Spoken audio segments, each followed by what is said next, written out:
अस्सलाम वालेकुम। आज हम बात करेंगे सिर्फ तुम के 5th एपिसोड के बारे में, जो कि मेगा एपिसोड था। यहाँ पर हन्नान और अबीर दोनों घर से बाहर जाते हैं आपस में मशवरा करने के लिए।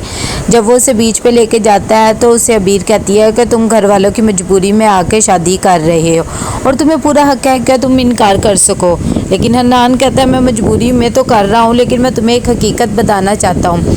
तब भी वो बताता है कि मैं एक लड़की से बहुत ज़्यादा प्यार करता था। वो यूनिवर्सिटी में मेरी क्लास फेलो थी और उसका नाम सारा था।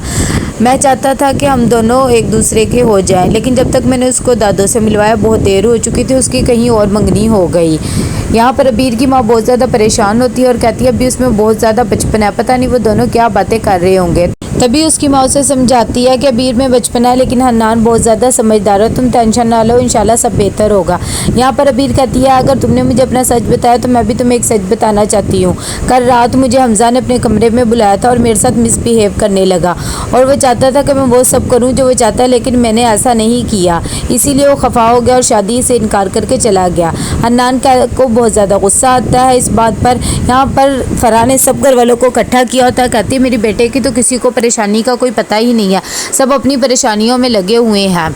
जब अबीर और हन्नान घर आ जाते हैं तो उसकी माँ बहुत ज़्यादा खुश हो जाती है और वो कहती है कि मैं तुम्हें एक बात बताना चाहती हूँ। मैं अबीर को हमेशा से एक अच्छे इंसान के साथ मिलवाना चाहती थी, क्योंकि इसका बाप एक अच्छा इंसान नहीं निकला। मैंने दूसरी शादी की थी कि मेरी बेटी को बाप का प्यार मिलेगा, लेकिन वो बाप भी अच्छा नहीं निकला। मैं इसकी इज्जत महफूज करने के लिए इसे पाकिस्तान लेकर आई थी। तभी हन्नान कहता है फिक्र ना करें, मैं हमेशा इसकी इज्जत और महफूज रखूँगा और इससे प्यार करने की भी कोशिश करूँगा।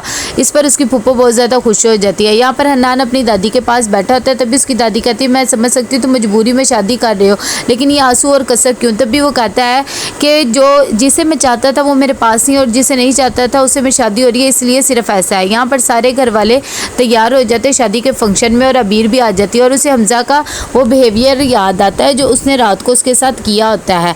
सब लोग आ जाते हैं और रस्में वगैरह अदा करने लग जाते हैं। इतनी देर में सारा भी आती है और वो बहुत ज़्यादा खुश होती है। लेकिन जब वो देखती है कि हन्नान का निकाह हो रहा है तो उसे बहुत ज़्यादा दुख होता है और वो एक जगह आके खड़ी हो जाती है। इतनी देर में उसकी एक दोस्त आती है और कहती है अपने आंसुओं को संभाल लो।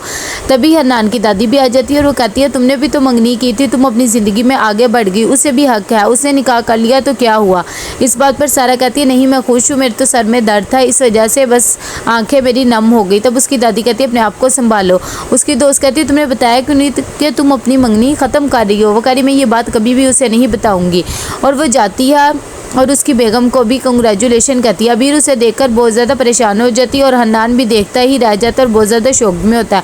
वो दोनों को मुबारकबाद पेश करती है और वापस चली जाती है। यहाँ पर रुख्सती का वक्त हो जाता है, अबीर सबसे मिलती है और चली जाती है, लेकिन सारा वहीं खड़ी रह जाती है और वो ये सब कुछ देखती रह जाती है।